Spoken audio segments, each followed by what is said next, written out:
Firing రేంజ్లో firing చేయాల్సింది police మిత్రులు. కానీ ఈడ ఆశ్చర్యంగా ఏంటంటే ఆడ ఫైరింగ్ చేసింది పోలీస్ మిత్రులు కాకుండా సిపి గారు సతీమణి, సిపి గారితో పాటు సిపి గారి సతీమణి మరి వారి 6 దోస్తులు జల్సాలు చేస్తూ ఉన్నారు.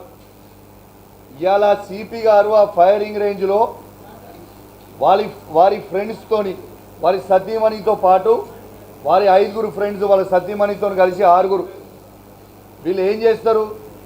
AK-47 వెపన్తో 10 రౌండ్ల ఒక్కొక్కరు 10 రౌండ్లు ఫైరింగ్ చేస్తారు. SLR వెపన్తో ఒక్కొక్కరు 10 రౌండ్లు ఫైరింగ్ చేస్తారు. పిస్టల్తోని 10 రౌండ్లు ఫైరింగ్ చేస్తారు. అంటే ఒక్క మనిషి 30 రౌండ్లు ఫైరింగ్ చేస్తాడు. ఆడ దాదాపు 180 బుల్లెట్లు, రౌండ్ 180 బుల్లెట్లు ఫైరింగ్ చేస్తారు 6 కలిసి. ఇవాళ ఇది నేను చెప్పేది వాస్తవము. ఏదొక్కటైనా కూడా నేను ముక్కు భూమి రాకడానికి సిద్ధంగా ఉన్నాను. ఆడ ఫైరింగ్ చేస్తే పోలీస్ వాళ్ళకి ప్రాక్టీస్ ఉంటుంది కాబట్టి వాళ్ళు ఫైరింగ్ చేస్తే డైరెక్ట్గా టార్గెట్ ఉంటుంది, ఆ టార్గెట్కి కొడతారు, కొంచెం అటో ఇటో కొడతారు. కానీ ఇక్కడ ప్రాక్టీస్ లేని వ్యక్తులు జల్సాల కోసం కొడుతారు కాబట్టి టార్గెట్ ఫైరింగ్ చేస్తే ఇవాళ బుల్లెట్లు ఈ ముసలమ్మకి బుల్లెట్ తగులుతుంది. తన పేరు ఈ ముసలమ్మకి బుల్లెట్ తగులుతుంది. ఈ ముసలమ్మ పేరు అమృతమ్మ. అమృతమ్మకి తొడకి పోయి బుల్లెట్ తగులుతుంది.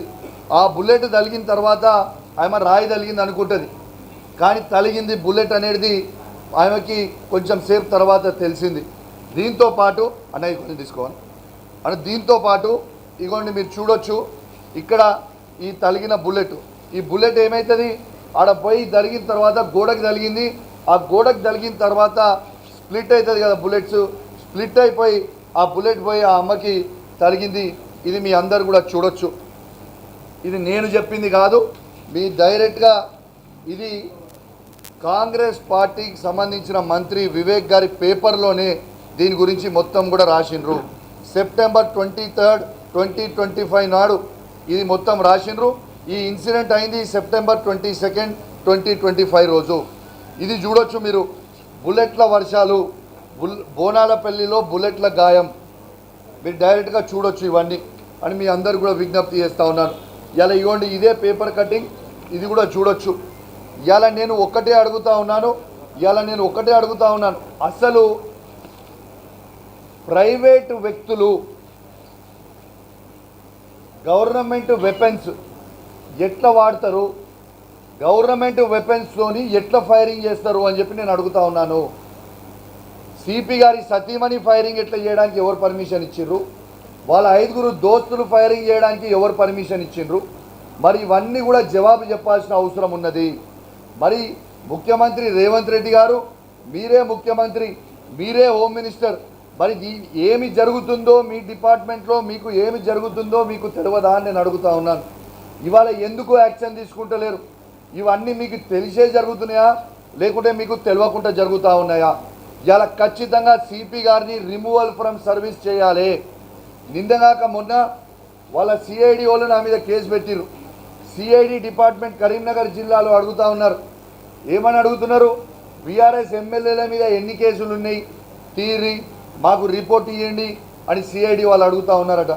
నేను చెప్తా ఉన్నాను, గౌరవ ముఖ్యమంత్రి రేవంత్ రెడ్డి గారు మా బీఆర్ఎస్ పార్టీ ఎమ్మెల్యేల మీద ఎన్ని కేసులు ఉన్నాయని కాదు, ఇట్లాంటి ఇల్లీగల్ దందాలు చేస్తుంది, ఇల్లీగల్ ఫైరింగ్ చేపించే వాళ్ళ మీద మీరు సిఐడి సిబిఐ ఎంక్వైరీ వేయండి.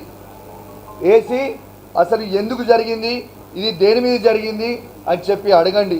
ఇలా నేను ఒక్కటే అడుగుతున్నా రేవంత్ రెడ్డి గారు, నేను క్లియర్గా ఎవిడెన్స్తో పాటు కారు నంబర్లతో పాటు ఆ రోజు నేను చెప్పిన మీరు ఎందుకు యాక్షన్ తీసుకోలే ఇవాళకి సిపి గారి మీద నేను అడుగుతా ఉన్నాను.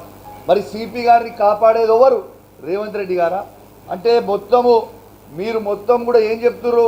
ఇప్పుడు ఈ పోలీసు వాళ్ళని ఇదే విధంగా ఇల్లీగల్గా దందాలు చేయరి, ఇదే ఇల్లీగల్ పనులు చేయండి, ఇలా టోటల్ ఇల్లీగల్గా వ్యవహారాలను యూజ్ చేయమని మీరు చెప్తా ఉన్నారా అని చెప్పి నేను అడుగుతా ఉన్నాను.